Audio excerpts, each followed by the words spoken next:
ओम नमो भगवते वासुदेवाय नमो नमः। आज से श्रीमद् भागवत गीता के अध्याय का वर्णन हम इस माध्यम के जरिए करेंगे।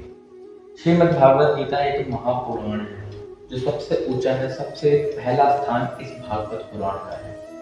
इस भागवत पुराण की शुरुआत करने से पहले गणेश भगवान की स्तुति करना बहुत ही आवश्यक है, क्योंकि कोई भी कार्य जो आप शुभ कार्य आरंभ करने वाले हो उसके लिए गणेश भगवान की स्तुति करना अति आवश्यक है। तो गणेश भगवान की स्तुति करते हुए उनका मंत्र जाप करते हुए वक्रतुंड महाकाय सूर्यकोटि समप्रभ निर्विघ्नं कुरु मे देव सर्व कार्येषु सर्वदा। तो गणेश भगवान से हम यूँ कहते हैं कि जो कार्य हम आरंभ करने वाले हैं ये अंत तक जाए, भागवत जो है हमारी लास्ट में समाप्त हो। तो शुरुआत में भागवत का महात्म्य है। महात्म्य अर्थात कि आप उसकी महिमा का वर्णन करेंगे।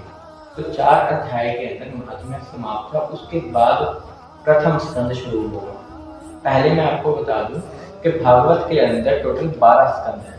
12 स्कंद जिसमें अलग अलग हर स्कंद के अपने अपने अध्याय हैं। भागवत गीता में कुल मिलाकर 18,000 श्लोक हैं। पहले मैं आपको ये बता दूं कि भागवत गीता की शुरुआत कहाँ से हुई, कैसे हुई और इसका कारण क्या है। महात्म्य महिमा सब यही बताएगी कि भागवत से हो क्या रहा है, ये हम क्यों पढ़ रहे हैं, पहले ये जानना जरूरी है। तो श्रीमद् भागवत गीता स्वयं भगवान श्री कृष्ण ने प्रकट की। जब भगवान श्री कृष्ण ने प्रकट की तो उन्होंने ब्रह्मा जी को दी। ब्रह्मा जी ने इसको पढ़ा और अपने पुत्र नारद जी को सुनाया। नारद जी से फिर व्यास जी को, व्यास जी से फिर सुखदेव जी को, और सुखदेव जी ने सूत जी और शौनक जी, इनको भागवत गीता का उपदेश दिया। श्री नारद की भक्ति से भेंट, यानी कि नारद जी भक्ति से मिलते हैं तो उनके बीच में जो वार्तालाप होती है, भक्ति का जो कष्ट होता है और नारद जी किस तरीके से उद्योग करते हैं और किस तरीके से कष्ट की निवृत्ति करते हैं। तो देव ऋषि नारद की भक्ति से भेंट। सच्चिदानंद स्वरूप भगवान श्री कृष्ण को हम पहले तो नमस्कार करते हैं, जो ही इस जगत की उत्पत्ति, स्थिति और विनाश करते हैं। तो शौनक जी क्या बोलते हैं कि भक्ति, ज्ञान और वैराग्य से प्राप्त होने वाले महान विवेक की वृद्धि कैसे होती है, ये आप हमको बताएं। वैष्णव लोग किस तरीके से मोह माया से अपना पीछा छुड़ाते हैं और इस कलयुग के अंदर जीव जो आसुरी स्वभाव हो गए हैं वो कैसे मुक्ति पाए। तो सूत जी कहते हैं, शौनक जी तुम्हारे हृदय में भगवान का प्रेम है, इसलिए मैं विचार करके संपूर्ण सिद्धांतों का निष्कर्ष तुमको सुनाता हूँ। मैं तुम्हें वो साधन बतलाता हूँ, उसे सावधान होकर सुनो। श्री सुखदेव जी ने कलयुग में जीवों के काल रूपी सर्प का नाश करने के लिए श्रीमद् भागवत शास्त्र का प्रवचन किया। मन की शुद्धि के लिए इससे बढ़कर कोई साधन है ही नहीं, तभी उसे इस श्रीमद् भागवत शास्त्र की प्राप्ति होती है। जब जन्म जन्मांतर के पुण्य किसी व्यक्ति के उदय होते हैं तभी श्रीमद् भागवत शास्त्र की प्राप्ति होती है।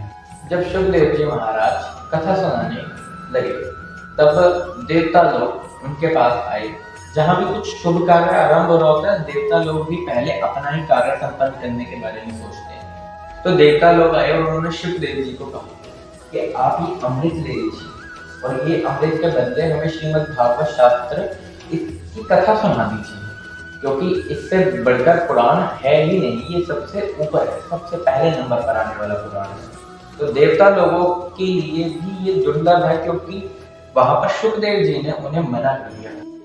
तो एक बार क्या हुआ, ब्राह्मण नारद जी जो कि अपने मार्ग से गुजर रहे थे, तभी कुछ संत उन्हें देखते हैं। तो संत उन्हें देखकर कहते हैं कि नारद जी आप बहुत चिंता में दिख रहे हैं, आप इतना चिंतासुर कैसे हैं, इतनी जल्दी जल्दी आप कहाँ जा रहे हैं, आपको देखकर ऐसा लग रहा है जिसका सारा धन लुट गया हो। आप जैसे आसक्ति रहित पुरुषों के लिए यह उचित नहीं है, कृपया करके हमें बताइए। अब नारद जी क्या कहते हैं, पुष्कर, प्रयाग, काशी, गोदावरी, हरिद्वार, कुरुक्षेत्र, श्रीरंग, सेतुबंध आदि कई तीर्थों में मैं इधर उधर विचरता रहा, किंतु मुझे कहीं भी मन को संतोष देने वाली शांति नहीं मिली। इस समय अधर्म के सहायक कलयुग ने सारी पृथ्वी को पीड़ित कर रखा है। मतलब कलयुग एक ऐसा युग है जो सिर्फ नाश, दंभ, लोभ, मोह, माया, मत्सर इन सब को लेकर चलता है। यहाँ पर सत्य की कोई जगह नहीं है, तप की कोई जगह नहीं है। तो बेचारे जो जीव हैं वो अपना पेट पालने में लगे हुए हैं, वो हमेशा असत्य बोलते हैं, वो आलसी हो गए हैं, मंद बुद्धि हो गए हैं, भाग्यहीन हो गए हैं। जो साधु संत कहे जाते हैं वो भी पाखंडी हो गए हैं। कलयुग में सभी देशवासी बाजारों में अन्न का व्यापार करने लगे हैं, अन्न बेचने लगे हैं। ब्राह्मण लोग पैसा लेकर वेद पढ़ाते हैं, स्त्रियां वेश्यावृत्ति में चली गई हैं। उसके बाद वो उन्हें एक दृश्य के बारे में बताते हैं जो उन्होंने देखा, और वो दृश्य क्या था? वो यमुना के तट पर गए। यमुना के तट पर उन्हें वहां एक युवती बैठी दिखी। उसके पास दो वृद्ध पुरुष अचेत अवस्था में, यानी कि बहुत ही कमजोर, बूढ़े, लाचार। तो उन्हें वहां उनको देखकर बहुत ही आश्चर्य हुआ। उन्होंने यह भी देखा कि वो जो युवती है, वो जो औरत है, उसके अराउंड सैकड़ों स्त्रियां पंखा झल रही हैं। तो वो शंका में थे कि ये है कौन। तो उनसे रहा नहीं गया और वो उस युवती के पास गए। उन्होंने वहां उस युवती से पूछा कि आप कौन हो, और ये जो दो वृद्ध पुरुष दिख रहे हैं ये कौन है, और ये इतने बुढ़ापे में क्यों हैं? तो नारद जी उनसे प्रश्न करते हैं, और फिर युवती का जवाब आता है कि मेरा नाम भक्ति है, ये ज्ञान और वैराग्य मेरे पुत्र हैं। समय के फेर से ये जर्जर हो गए हैं, और ये जो देवियां हैं, ये जो पंखा झल रही हैं, ये नदियां हैं। अब भक्ति ने क्या कहा? भक्ति की बहुत अच्छी लाइन है जो श्रीमद् भागवत गीता में दी गई है। तो भक्ति क्या कहती है वो सुनिए। मैं द्रविड़ देश में उत्पन्न हुई, कर्नाटक में बड़ी, कहीं कहीं महाराष्ट्र में सम्मानित हुई, किंतु गुजरात में मुझको बुढ़ापे ने आ घेरा। वहां घोर कलयुग के प्रभाव से पाखंडियों ने मुझे अंग भंग कर दिया।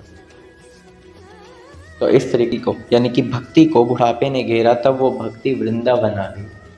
तो वृंदावन में भक्ति तो बढ़ गई, लेकिन जो वो दो वृद्ध पुरुष हैं, भक्ति बताती हैं, ये जो दो वृद्ध पुरुष हैं ये मेरे पुत्र हैं, जिनका नाम है ज्ञान और वैराग्य। मैं तो इतनी तरुण, मतलब मैं इतनी जवान दिख रही हूँ, इतनी खूबसूरत दिख रही हूँ, और ये मेरे दो पुत्र इतने बूढ़े क्यों? जबकि होना तो ये चाहिए कि माता बूढ़ी होती है और पुत्र तरुण होते हैं, पुत्र जवान होते हैं, लेकिन यहाँ उल्टा हो रहा है। पर वो इसके माध्यम से हमको बताना चाहते हैं कि जो भक्ति है वो तो बढ़ रही है वृंदावन में, लेकिन ज्ञान और वैराग्य की कमी है, इसलिए उनको बुढ़ापे में दिखाया गया है। तो नारद जी कहते हैं कि मैं अपनी ज्ञान दृष्टि से तुम्हारा संपूर्ण दुख देख सकता हूँ। अब नारद जी क्या कहते हैं वो सावधान होकर सुनिए। वो कहते हैं ये कलयुग है, इसी से इस समय सदाचार, योग मार्ग, तप आदि सभी लुप्त हो गए हैं। यहाँ पर सत्पुरुष दुख से मलिन हो रहे हैं, मलान हो रहे हैं, दुष्ट सुखी हो रहे हैं। इस समय जो पुरुष बुद्धिमान और धैर्य रखता है वही ज्ञानी या पंडित है। अब किसी को पुत्र के साथ तुम्हारा दर्शन होता ही नहीं है, ऐसा नारद जी कह रहे हैं। तो वृंदावन के सहयोग से तो तुम तरुण हो गई हो, लेकिन ये जो तुम्हारे दो पुत्र हैं इनका यहाँ कोई ग्राहक नहीं है, इसलिए इनका बुढ़ापा भी छूट नहीं रहा। तो भक्ति ने कहा, राजा परीक्षित ने इस पापी कलयुग को क्यों रहने दिया? तो अब भक्ति नारद जी से प्रश्न कर रही है कि राजा परीक्षित ने कलयुग को रहने ही क्यों नहीं दिया। सुनिए, नारद जी कहते हैं, जिस दिन भगवान श्री कृष्ण इस भूलोक को छोड़कर अपने परम धाम को पधारे, यानी भगवान श्री कृष्ण जब 5134 वर्ष पूर्व अपने परम धाम को चले गए थे, उस दिन से यहाँ संपूर्ण साधनों में बाधा डालने वाला कलयुग आ गया था। और परीक्षित, राजा परीक्षित, जो कि कलयुग जब आया था तब वो धरती पर थे, तो उन्होंने कलयुग को क्यों आने दिया वो सुनिए। तो राजा परीक्षित ने देखा कि कलयुग में वैसे तो बहुत कमी है, लोभ, मोह, माया, दम, मत्सर, सब ये सब है कलयुग के अंदर, लेकिन उन्होंने फिर भी आने दिया, क्योंकि जो योग, साधना, तप, सतयुग, द्वापर युग, त्रेता युग, इनमें भगवान की प्राप्ति के साधन थे, परंतु कलयुग में श्री हरि का नाम लेने मात्र से, परंतु कलयुग में श्री कृष्ण, श्री हरि का नाम लेने मात्र से मुक्ति मिल जाती है। अब इन 3 पॉइंट को नारद जी बताते हैं, वो सुनिए, जो है कथा, तप ध्यान योग। कथा का सार क्यों चला गया? क्योंकि ब्राह्मण जो है केवल धन धन आदि लोभवश घर घर एवं जन जन को भागवत की कथा सुनाने लगे हैं, इसलिए कथा का सार चला गया। दूसरा, तप। तप का सार क्यों चला गया? क्योंकि जो चित्त निरंतर काम क्रोध महान लोभ और तृष्णा से तृप्त रहता है वो तपस्या का ढोंग ही करेगा, इसलिए तपस्या का तप का सार चला गया। तीसरा, ध्यान हो योग का फल क्यों मिट गया? मन पर काबू ना होने के कारण तथा लोभ दंभ पाखंड का आश्रय लेने के कारण एवं शास्त्र का अभ्यास ना करने के कारण ध्यान योग का भी फल मिट गया।